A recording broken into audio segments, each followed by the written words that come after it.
Alors, vous allez voir que les membranes sont indispensables à la vie.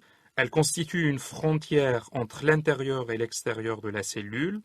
Elles permettent aux cellules de maintenir un milieu interne différent du milieu extracellulaire.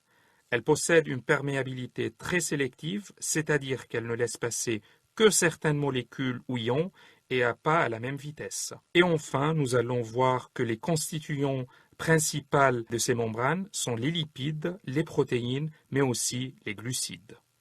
Les prokaryotes, qui représentent les cellules les plus simples et les plus petites, sont entourés d'une membrane plasmique, mais ne contiennent pas de compartiments internes délimités par des membranes.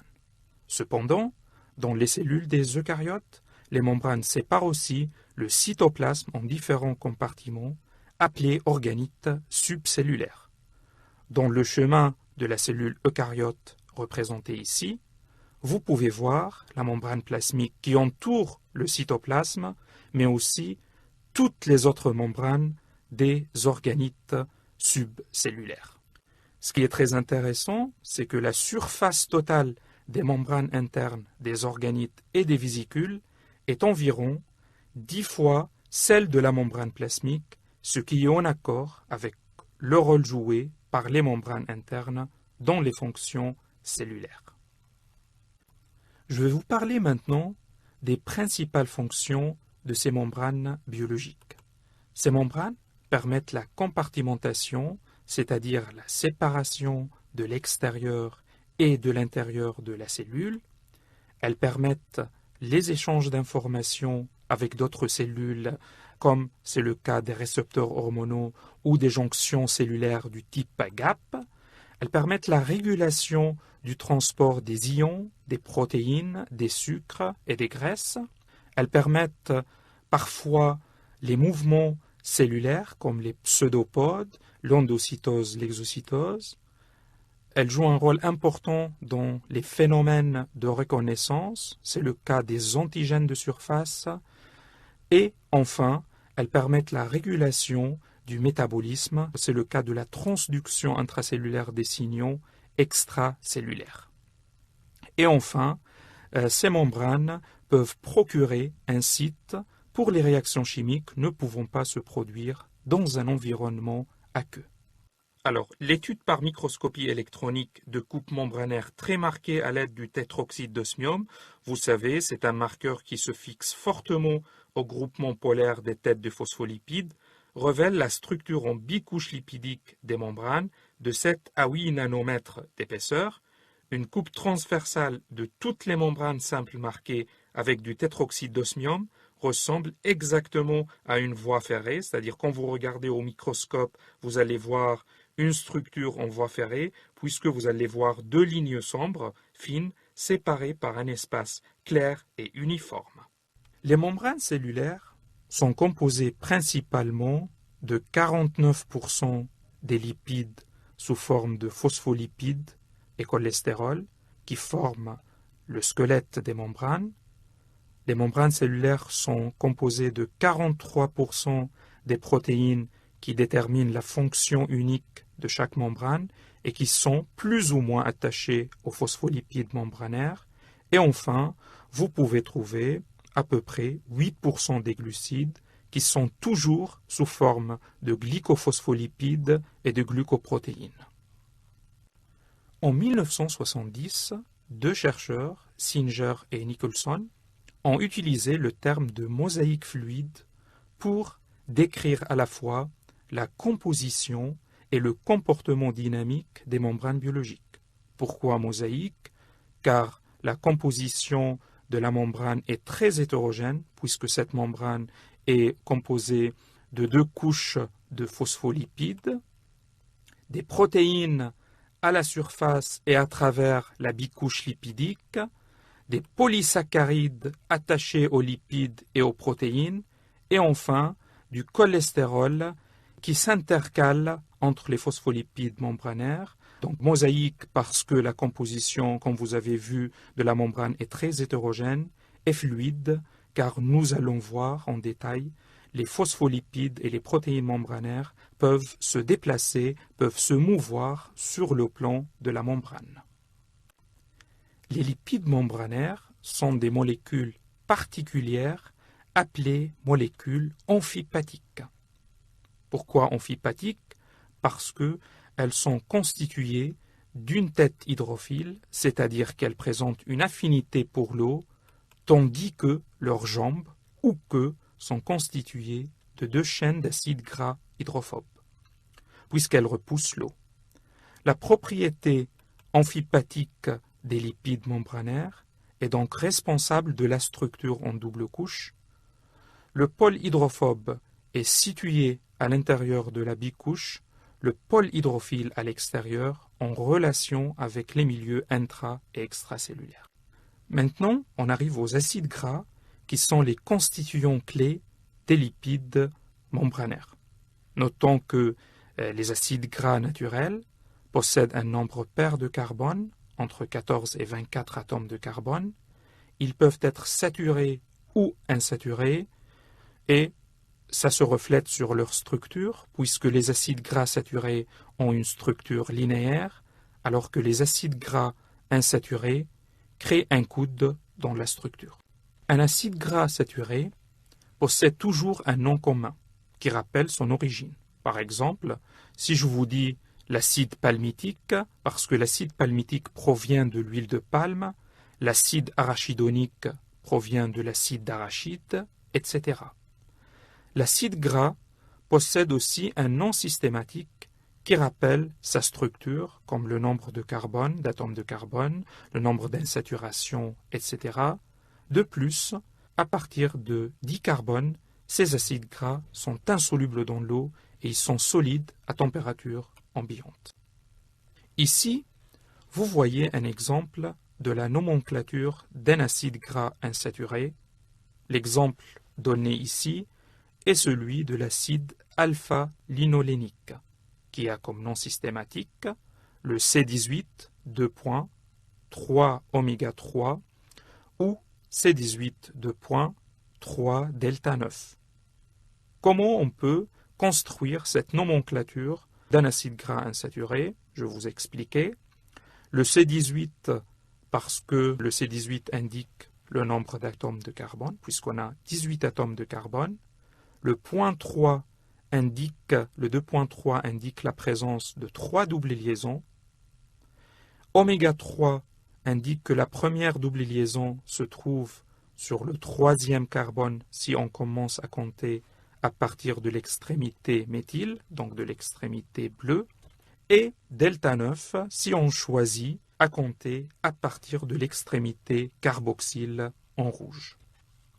Ici, je vous ai présenté un petit quiz pour essayer de trouver ensemble la nomenclature de ces trois acides gras insaturés, et j'espère que vous avez trouvé, ou vous pouvez trouver, les réponses.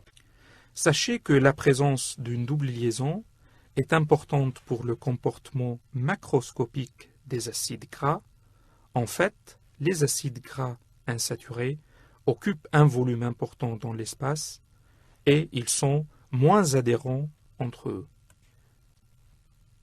La cohésion des phospholipides au sein de la membrane est due, premièrement, à la liaison de Van der Waals entre les acides gras et deuxièmement, aux interactions hydrophobes entre les acides gras, puisque l'eau repousse les molécules hydrophobes qui s'entassent les uns sur les autres. Je vous ai expliqué que la présence des acides gras insaturés, c'est-à-dire des acides gras présentant des doubles liaisons au sein d'une membrane biologique, contribue à affaiblir l'interaction entre les chaînes voisines, contribue aussi à augmenter l'espace intermoléculaire et procure à la membrane cellulaire une fluidité biologique.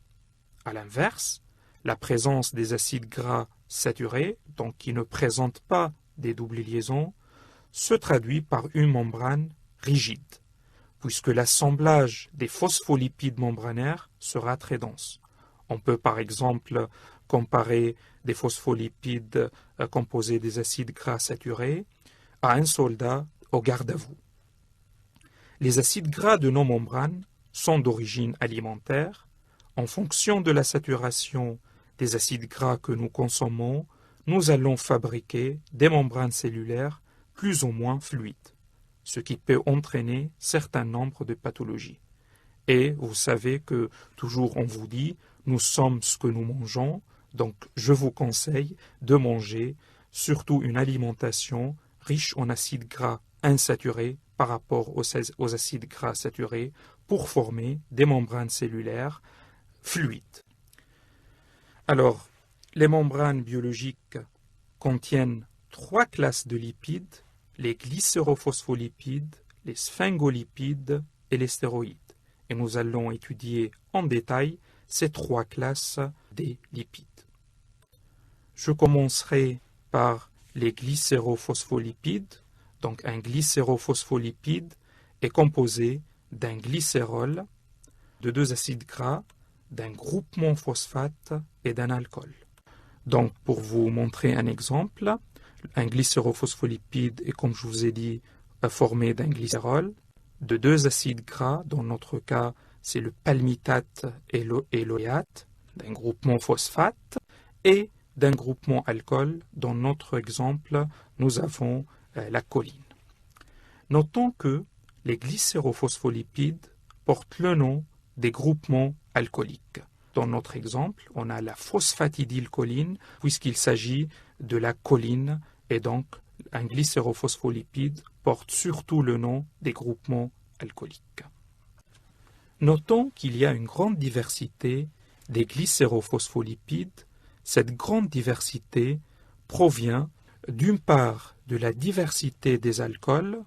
Par exemple, on a l'éthanolamine, la sérine, l'inositol, le glycérol et la choline qui vont donner par exemple des phosphatidylethanolamines, des phosphatidylsérines, des phosphatidylcholines, des phosphatidyl'inositol et des phosphatidylglycérols. Mais en plus de la diversité des alcools, un glycérophospholipide est composé de 2 acides gras. Et dans la nature, on a identifié à l'heure actuelle plus que 900 acides gras. Donc la diversité des alcools avec la diversité des acides gras va créer plus qu'une centaine des phospholipides différents. Maintenant, je passerai à la deuxième classe des lipides membranaires qui sont les sphingolipides. Donc les sphingolipides constituent la deuxième classe des lipides membranaires. Elles se trouvent toujours à côté des glycérophospholipides membranaires, et le constituant de base de ces sphingolipides s'appelle le sphingosine, qui est un dialcool aminé plus une chaîne hydrocarbonée. Maintenant, j'aborderai la troisième classe des lipides membranaires qui sont les stéroïdes. Donc, les stéroïdes constituent la troisième classe importante des lipides membranaires. Le cholestérol est le principal constituant stéroïde des tissus animaux. Il possède un groupement hydroxyle sur l'un de ses cycles.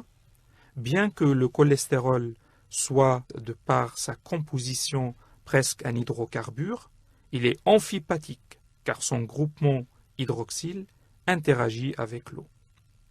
Le cholestérol est particulièrement abondant dans les membranes plasmiques des cellules des mammifères, mais il est absent dans la plupart des cellules prokaryotes. Notons que entre 30 à 50% des lipides des membranes plasmiques végétales sont des stéroïdes propres aux plantes, comme l'ergostérol sur cette diapositive. Comme vous voyez sur cette diapositive, le rôle du cholestérol, qui est en jaune, est de s'intercaler entre les phospholipides membranaires pour rigidifier l'ensemble et éviter sa trop grande dispersion et éviter une excessive fluidité membranaire. Alors, les lipides membranaires ne présentent pas une structure statique. À l'inverse, de nombreuses techniques biophysiques ont permis de démontrer que les lipides au sein de la bicouche membranaire présentent une grande mobilité. Les chaînes d'acides gras tournent sur elles-mêmes en quelques picosecondes. Donc imaginez bien picosecondes, et chaque glycérophospholipide peut diffuser latéralement au sein de la bicouche en quelques millisecondes, et plus rarement, on a un mouvement qu'on appelle un bascule, donc un glycérophospholipide peut basculer d'un côté de la bicouche à l'autre, mais là j'insiste bien que c'est un événement qui est très rare par rapport au déplacement latéral des phospholipides. Cette mobilité des lipides est responsable de ce qu'on appelle la fluidité membranaire. Cette fluidité membranaire dont je vous ai parlé a plusieurs conséquences. Première conséquence, cette fluidité va permettre aux membranes de se réparer d'elles-mêmes. Si la membrane est percée ou déchirée par exemple, les molécules de phospholipides qui s'étaient écartées les uns des autres peuvent à nouveau se rapprocher et fermer l'ouverture. Deuxième conséquence, une membrane peut varier facilement sa taille. Si on ajoute des molécules de phospholipides, celles-ci se joignent aux autres et la membrane s'agrandit. Inversement, elle peut réduire sa taille si on enlève des molécules de phospholipides. Troisième conséquence de la fluidité membranaire, c'est que cette fluidité va permettre à une sphère de se diviser et cette conséquence joue un rôle très important dans la division cellulaire. En fait, il suffit de resserrer l'équateur d'une sphère pour obtenir deux sphères. Et vous savez que dans une division cellulaire, à partir d'une cellule mère, on a deux cellules filles. Cette division cellulaire est possible puisque les membranes biologiques sont fluides. Toutes les membranes biologiques se caractérisent par l'asymétrie de la composition lipidique de leur bicouche. Par exemple, on peut trouver la phosphatidylsérine et la phosphatidyléthanolamine localisées préférentiellement dans le fillet cytosolique, alors que la phosphatidylcholine est localisée dans le feuillet extracytoplasmique. C'est pour cela on vous dit qu'il y a une asymétrie de la composition lipidique des membranes. Cette localisation préférentielle des lipides dans l'une ou l'autre face de la bicouche est nécessaire pour diverses fonctions impliquant la membrane. La composition lipidique varie aussi considérablement d'un type de membrane à l'autre. Sur cette diapositive, je vous ai mis la composition lipidique de trois membranes. La membrane plasmique, la membrane mitochondriale externe et la membrane du réticulum endoplasmique. Et comme vous voyez, la composition lipidique de ces trois types membranaires est très différente.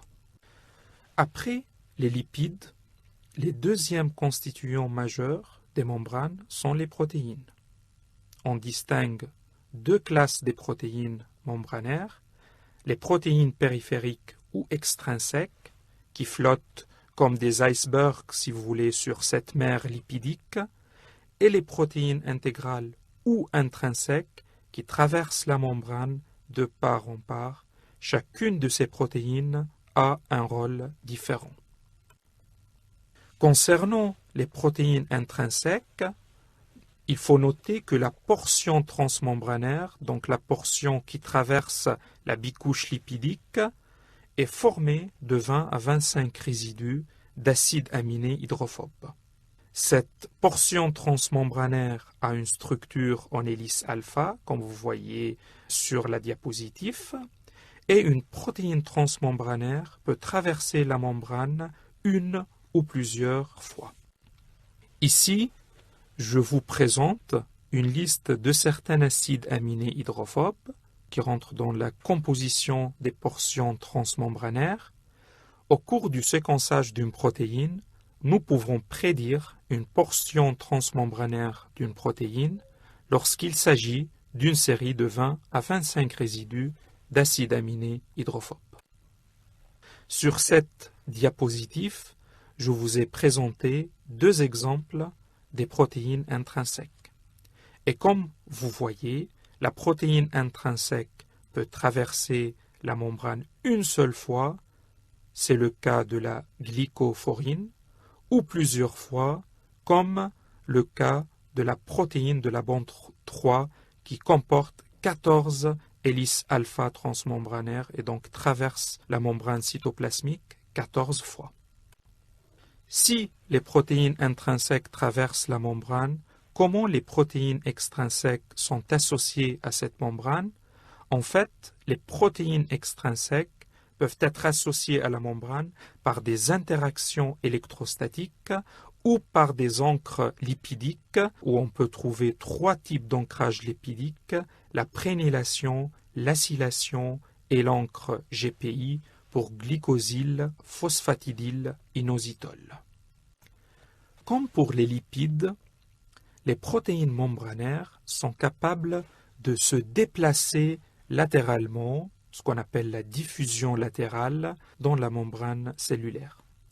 La première preuve directe de la mobilité de certaines protéines dans le plan de la membrane fut apportée par des expériences utilisant des cellules hybrides qui étaient produites artificiellement en fusionnant des cellules de souris et des cellules humaines. On va utiliser 2 anticorps marqués différemment pour distinguer les protéines de la membrane plasmique d'origine murine et les protéines de la membrane plasmique d'origine humaine. Ici, nous avons marqué une protéine humaine par un marqueur fluorescent bleu et une autre protéine murine par un autre marqueur fluorescent rouge.